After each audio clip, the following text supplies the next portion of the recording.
Chers frères et sœurs,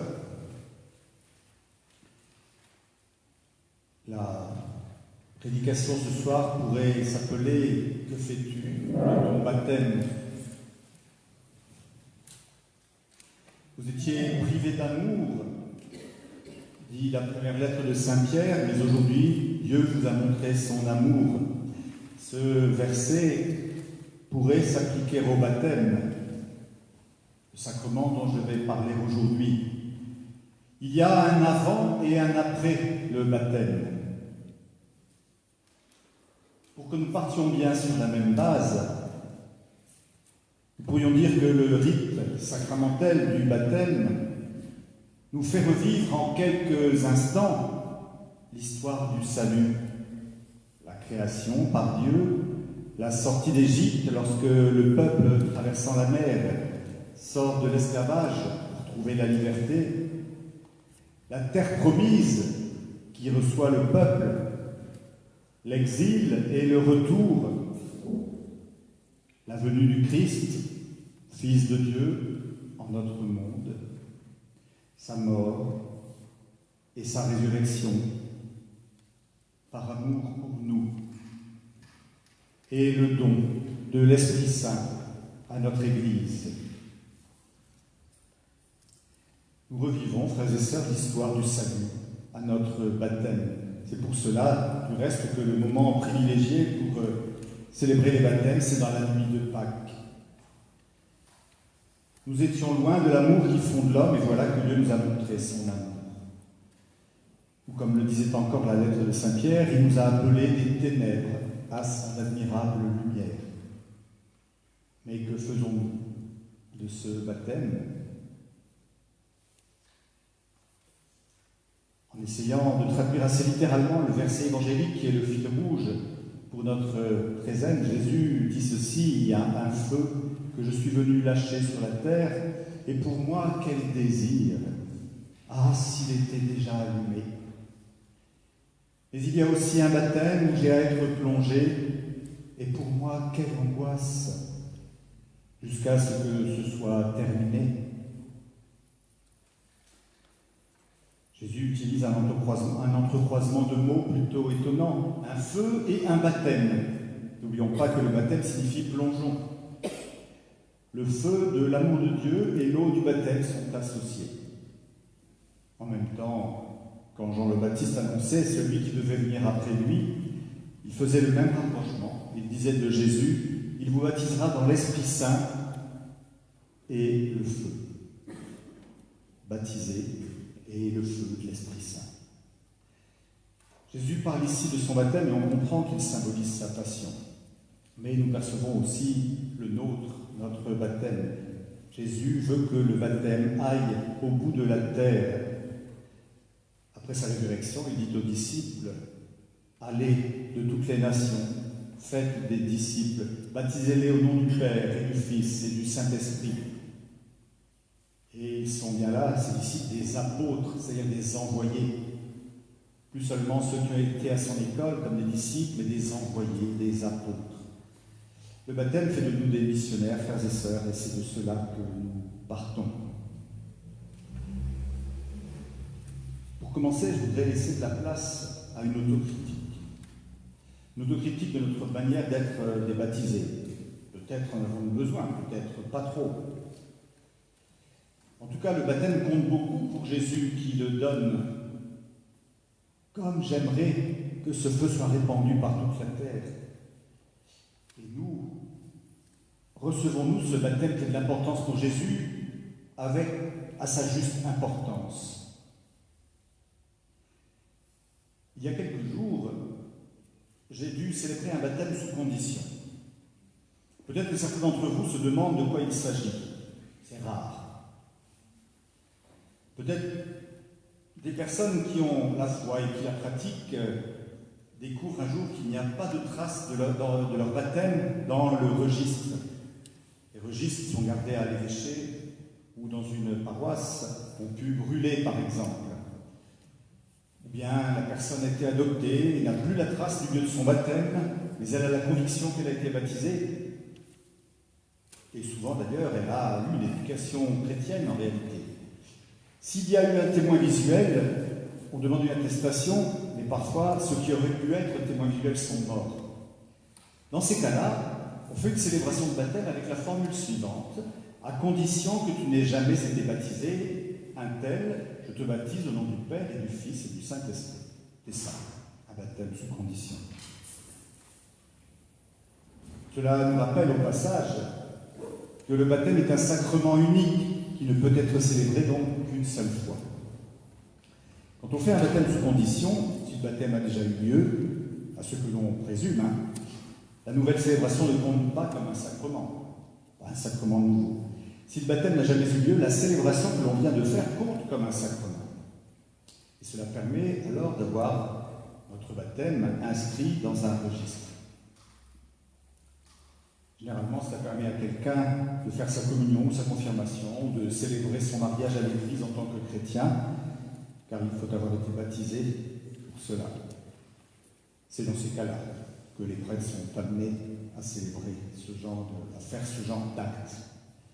Alors, il y a quelques jours, donc, j'ai célébré sous condition le baptême d'une jeune fille qui est d'origine haïtienne, adoptée, sans trace de son baptême, bien qu'elle prie et aille à la messe depuis tout le temps. Elle voulait préparer sa première communion. En prêchant ce jour-là, je disais un mot pour la renforcer dans sa démarche. J'ai dit que cette jeune fille nous renvoyait à une question: est-ce que notre baptême à nous est vraiment autre chose que des écritures dans un registre? C'est ce que nous demandons aujourd'hui. Qu'est-ce que nous faisons de notre baptême si nous regardons un petit peu ce que nous avons vécu, ce que nous vivons aujourd'hui. Parmi les statistiques sur les catholiques, il y a quelques années, j'en ai entendu une surprenante. Cela disait que parmi les personnes qui se disent catholiques, 40% disent qu'elles ne croient pas en Dieu. 40%. D'ailleurs, c'est très concret. Quand j'étais producteur du Jour du Seigneur, un jour, une dame m'écrivait et elle me mettait: moi qui suis catholique non croyante, et je suis resté bouche bée. C'est extraordinaire, mais peut-être pas au sens glorieux du terme. Nous le savons, il y a des gens qui ont laissé briller leur foi. Peut-être avons-nous été de cela à un moment ou à un autre. Peut-être le sommes-nous encore aujourd'hui. Qui sont ces baptisés qui n'ont jamais grandi dans leur relation d'amour et de confiance au Christ? Ils appellent l'attention des autres chrétiens qui, eux, ont entretenu cette foi, grandissent dans cette relation au Christ. Qui sont ces chrétiens qui ont laissé tomber la foi et qui s'accrochent parfois à des traditions qui se trouvent du coup vidées de sens, en se donnant souvent une dimension esthétique des formes de la vie chrétienne. Un exemple. Il y a quelque temps dans ma famille,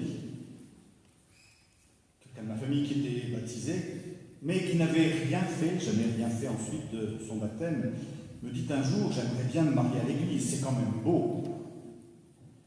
Il venait en effet de participer à un mariage chrétien. Je lui dis: mais alors, j'étais content d'ailleurs finalement, je lui dis: mais alors il va falloir que tu fasses une vraie catéchèse, que tu apprennes à connaître et à aimer le Christ. Il me répond: non, moi je ne crois pas au Christ, je dois croire en quelque chose, me dit-il, mais je ne peux pas dire que je crois en ces choses-là. Je voulais lui répondre un peu gêné: réfléchis bien, car ta demande passe à côté du sens du mariage chrétien. Je pensais en moi-même que j'allais passer pour le rabat-joie de service. Et le prêtre coincé. Par chance, son frère, qui du point de vue de la foi se situait comme lui, fit preuve d'une belle réflexion et il prit la parole. Mais ce que tu dis n'a pas de sens. On ne se marie pas dans une église pour faire beau. Si on ne croit pas au Christ, on ne fait pas du cinéma. Et on respecte quand même le sens que ça a pour les chrétiens. C'était idéal qu'il le dise lui, c'est du bon sens. Son intervention m'a impressionné, je dois dire. Remarquez bien que l'un comme l'autre, et nous tous, nous pouvons évoluer. Nous pouvons nous convertir. Croyons à cela, la conversion. Nous pouvons nous tourner vers Dieu d'une façon nouvelle. Tous peuvent connaître cela. C'est-à-dire reproduire à tout moment de notre vie ce que le baptême est censé signifier, conversion au Christ. Alors, frères et sœurs, je vous apprends bien en disant avec cette anecdote que le baptême est un acte de foi et un acte dans la foi. Ce n'est pas seulement des écritures sur un registre. C'est Dieu qui nous embarque dans la foi. Je voudrais alors parler de cet acte de foi et cet acte dans la foi. Il faudrait dire que comme pour tout sacrement, le baptême suppose la foi et en même temps la fortifie. Quand on célèbre un baptême, on commence par une question au moment de l'accueil. À un adulte, on dit « Que demandez-vous » Ou alors, pour un enfant, la question est posée aux parents « Que demandez-vous à l'Église de Dieu ?» Vous savez qu'il y a un livre qui décrit toutes les célébrations, en particulier toute la célébration du baptême, s'appuyant sur la tradition reçue dans l'Église. C'est ce qu'on appelle le rituel. Pour la messe, on appelle ça le missel. Dans le rituel, la première réponse suggérée aux parents, c'est le baptême. Mais une autre réponse est proposée, et c'est celle qui était première dans le rite ancien, la foi. Que demandez-vous? La foi. Le dialogue était ainsi constitué pour aller droit au but. Que demandez-vous à l'Église de Dieu? Les parents ou le parrain répond la foi. Que vous procure la foi? Les parents ou le parrain répondent la vie éternelle. C'était clair et net. Aujourd'hui, on a peut-être l'impression que c'est un peu trop massif. Mais c'est bien de cela dont il s'agit. Qu'est-ce que la foi? À la base, c'est la confiance en Dieu. Ça signifie que l'on est en relation avec lui. Je crois que l'aurait beaucoup dit dans ces jours de la treizaine. C'est-à-dire que Dieu nous parle et nous lui parlons. À l'intime de notre âme, ou dans la messe et la prière de l'Église, ou quand vous venez ici. Au baptême, il dit que nous ne sommes plus seulement ses créatures, parce que tous sont créatures de Dieu, et ce n'est pas n'importe quelle relation à Dieu, une relation de créature au Créateur. Nous nous recevons de Dieu. Mais avec le baptême, il nous dit que nous sommes ses enfants. Nous sommes des créatures nouvelles. C'est un mot que l'on trouve dans l'Écriture. Nous renaissons à la vie qu'il donne en plénitude. Je pourrais dire modèle XXL, mais c'est encore bien de le dire. C'est la vie éternelle, la vie de sainteté qui nous est offerte. La foi, c'est la confiance dans les promesses de Jésus-Christ. Et l'Église nous transmet ces promesses à travers la Sainte Écriture, et en particulier dans l'Évangile. Ces promesses de salut que nous a fait Jésus, l'Église nous les transmet aussi par les sacrements. Or, le baptême est le premier des sacrements. C'est lui la porte d'entrée dans la foi. On dit que le baptême fait partie des sacrements d'initiation. C'est même le premier des sacrements d'initiation. Les autres sont la confirmation et l'Eucharistie. Il faut bien comprendre ce que signifie initiation et pas entrer dans divers fantasmes que l'on pourrait avoir. Cela vient des mots latins in et ire. Aller dedans, avancer dedans, c'est-à-dire entrer. Entrer. Le baptême nous fait entrer dans la foi, entrer dans l'Église. D'ailleurs, la célébration du baptême se fait avec tout un cheminement avant d'arriver jusqu'à l'autel. Entrer dans la vraie vie, entrer sur le chemin de la résurrection. Dans certains rites païens ou dans des groupes fermés, on trouvera le mot initiation pour dire que c'est un protocole sélectif. On fait un petit groupe de gens bien bien privilégié, si je puis dire. Le baptême, c'est l'inverse. Jésus veut que le feu soit allumé sur toute la terre. Jésus veut que toutes les nations soient baptisées. Je rappelais cela au début. Jésus veut que tous vivent dans la foi, car la foi nous éloigne de la peur. La foi, c'est le contraire de la peur. C'est quand on ose regarder Dieu en face et quand on est prêt à s'engager avec lui, grâce à lui, dans le monde, sans avoir peur pour ses petits intérêts, par exemple. La foi est un don de Dieu. Elle est un don que nous accueillons librement. Si l'on désire et accepte ce don, la foi grandit et se fortifie. Et avec la foi grandit notre désir de connaître Dieu et d'aimer Dieu. Après, dans notre existence, nous confirmerons notre foi et nous laisserons la foi grandir en nous encore plus si, dans nos familles et nos églises, nous sommes stimulés pour connaître Jésus en vérité, sans peur et sans méfiance. Ah oui, vous allez me dire que le baptême des petits-enfants n'est pas libre. C'est ce que pensent certains parents et bien d'autres dans l'Église. Certes, l'enfant reçoit. Il confirmera après, mais au début il reçoit. Mais des parents ne veulent-ils pas ce qu'il y a de mieux pour leurs enfants? Et s'ils ont la foi, ils croient et reconnaissent que Dieu veut le bien de leurs enfants. Dans l'Évangile selon saint Jean, Jésus dit « Ce n'est pas vous qui m'avez choisi, mais c'est moi qui vous ai choisi, afin que vous partiez, que vous portiez du fruit, que ce fruit demeure. » Je me souviens du premier baptême que j'ai célébré.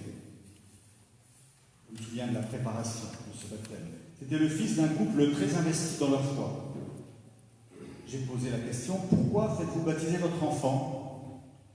Le papa, qui était un homme très volontariste, me répond « Parce que nous voulons lui donner les valeurs chrétiennes qui nous semblent bonnes, parce que nous voulons qu'il grandisse dans la foi, parce que nous voulons qu'il entre dans l'Église, famille des enfants de Dieu, parce que nous voulons... » Je lui ai dit « Tout cela est bien. Mais il y a une autre raison qui est la première, une autre raison qui est encore plus importante. » Le papa fut déstabilisé. Il ne trouvait pas cette raison. Je lui ai dit, la première raison pour faire baptiser votre enfant, ce n'est pas parce que vous le voulez, mais parce que Dieu le veut. Dieu veut en faire son enfant. Dieu veut lui donner la vie éternelle. Dieu l'aime et il l'appelle. Quelle joie d'être appelé, de ne pas être laissé seul, de ne pas être laissé pour rien, ne comptant plus. Comme le dit Jésus, ce n'est pas vous qui m'avez choisi, mais c'est moi qui vous ai choisi. Dieu appelle au baptême comme un don, c'est un bien qu'il veut donner à l'homme. Les parents envoient les enfants à l'école parce qu'ils pensent que c'est un bien pour eux, ils n'attendent pas la vie de leurs enfants. De même, les parents, quand ils ont mûri leur foi, ils croient que Dieu a appelé leur enfant au baptême.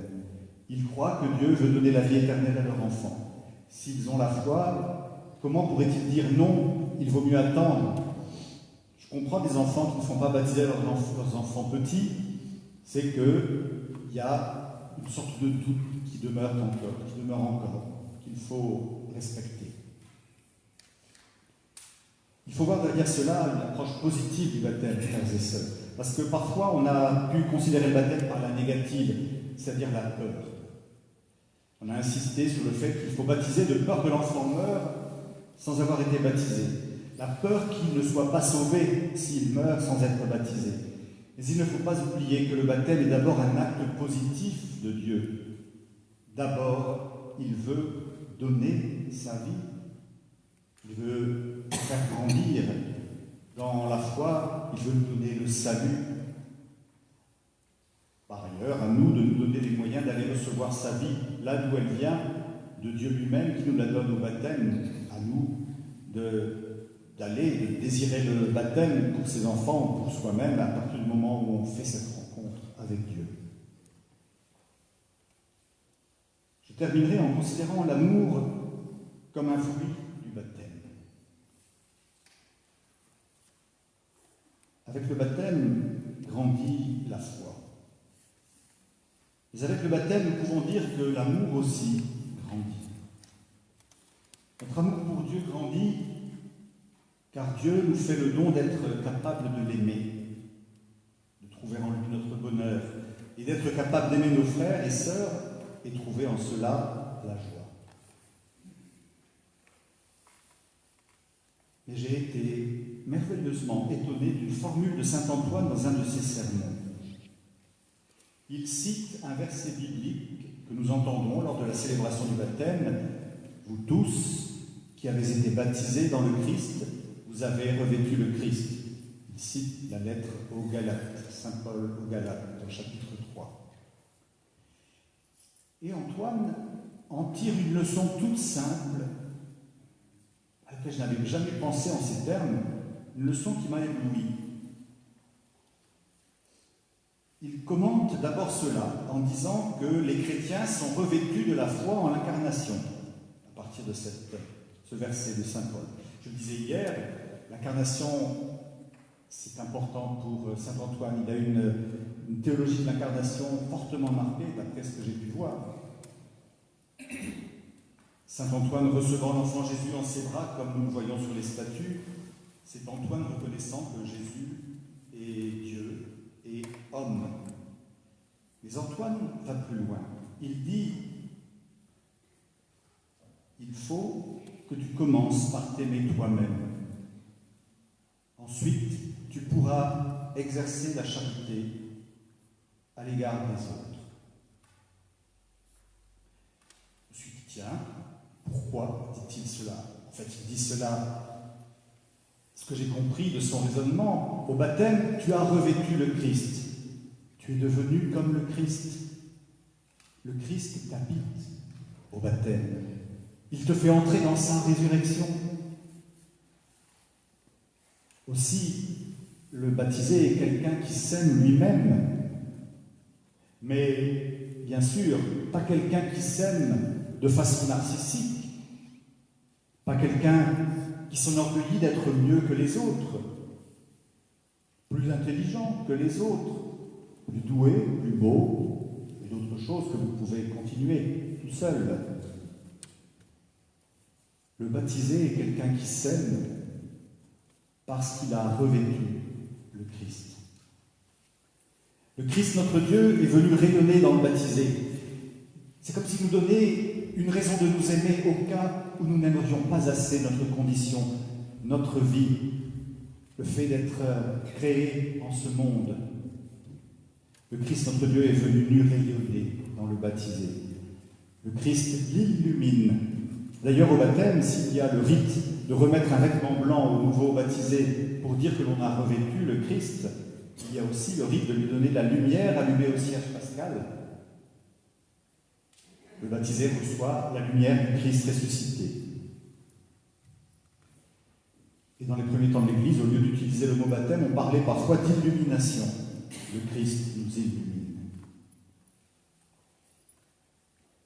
Toi qui es baptisé, commence par t'aimer toi-même, dit saint Antoine dans son sermon. Il ne dit pas toi qui es baptisé, mais il cite cette phrase juste avant que je vous disais. Donc je comprends, toi qui es baptisé, toi qui as revêtu le Christ, commence par t'aimer toi-même. Le baptême, frères et sœurs, nous apprend à nous aimer nous-mêmes, car le Christ vit en nous. Nous sommes lumineux comme le Christ. Dans sa façon d'honorer l'incarnation, saint Antoine nous conduit à reconnaître combien ce que nous sommes est digne, beau, rayonnant. Car ceux qui sont baptisés en s'aimant, ils confessent aussi qu'ils aiment le Christ. Et en aimant le Christ qui est en eux, ils apprennent à s'aimer eux-mêmes.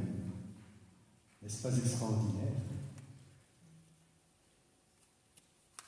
Si toutefois ce que je vous dis vous semble fumeux, pensez qu'il y a bien des gens qui sont mal dans leur peau. Quand on accompagne des personnes, quand on reçoit en accompagnement spirituel des personnes, on se rend compte de ça. Et peut-être plusieurs d'entre nous sommes passés par des moments où nous avions du mal à nous aimer nous-mêmes.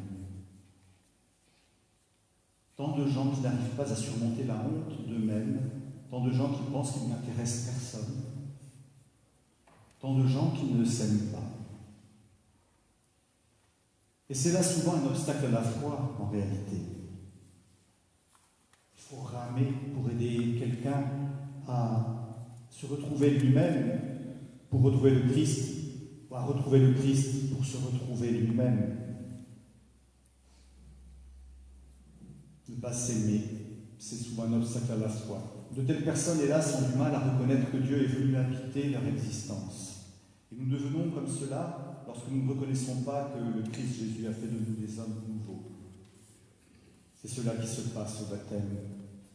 Il a fait de nous des hommes nouveaux, une expression aussi de saint Paul. Je suis venu jeter un feu sur la terre, dit le Seigneur, comme je voudrais qu'il ait déjà tout embrasé. Commençons par nous aimer nous-mêmes. Essayons de donner le sens du baptême à ceux qui sont dans un entre-deux de l'amour pour eux-mêmes, un entre-deux de la foi, négligeant d'un côté, mais quand même se disant qu'ils sont baptisés. Essayons de dire à ceux qui nous entourent, aime-toi toi-même, aime le Seigneur qui est en toi, aime-toi d'un amour vrai et humble, sans orgueil, mais sans méfiance, avec détermination. Trouve de l'assurance, cette assurance qui vient de Dieu. Aime l'homme nouveau qui veut grandir en toi depuis ton baptême. Vous savez comment on appelle les nouveaux baptisés? Les néophytes, ce qui en grec signifie nouvelle plante, ou bien plante mise sur une nouvelle greffe. Autrement dit, plante greffée sur le Christ. C'est notre nouveauté. Certes, nous constatons que si le baptême met en nous quelque chose qui nous transforme complètement, nous sentons aussi que du chemin reste à faire. C'est parce que si le baptême a placé en nous un germe nouveau, le vieil homme demeure encore trop vivace. D'une certaine façon, dans notre vie, nous aurons à réinvestir notre baptême. Nous avons à mourir et à naître. Nous sommes une fois pour toutes morts au péché et renés dans le Christ, mais nous sentirons des restes de cette mort-naissance de notre existence. Il est presque dangereux, disait le père dominicain Dominique Barthélemy, un bibliste, d'être quelqu'un en qui l'on sait que l'homme nouveau a été planté, parce qu'on peut croire qu'il va pousser tout seul. N'oublions pas que notre vie appelle le combat de la foi, le combat spirituel, c'est comme ça qu'on l'appelle. Si je puis dire, cela fait partie du kit du baptême pour que nous grandissions dans l'amour de Dieu et pour laisser l'amour du Christ grandir en nous. Et rendons grâce à Dieu d'avoir le baptême, parce que le baptême nous aide dans ce combat, évidemment. Nous voulons que l'homme nouveau prenne le plus de place possible pour déloger le mieux possible l'homme ancien. Voilà notre vie de baptisé. Pour terminer, je reprends la phrase de saint Antoine. Commence par t'aimer toi-même. Ensuite, dit-il, tu pourras exercer ta charité à l'égard des autres. C'est grande sagesse, et cela équilibre ce qui nous donne à réfléchir. L'amour de soi, évidemment, ne s'arrête pas à soi-même. L'amour de soi est une conséquence de l'amour du Christ que nous avons revêtu au baptême. Et l'amour de soi est le premier pas vers une extension de l'amour.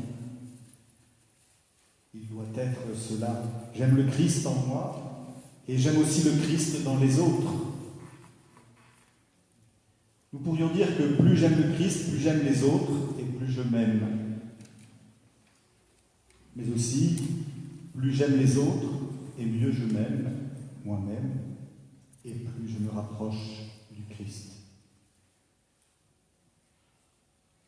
Le feu que Jésus veut voir allumé saura gagner le monde.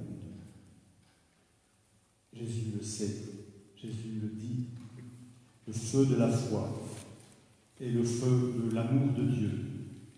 Amen.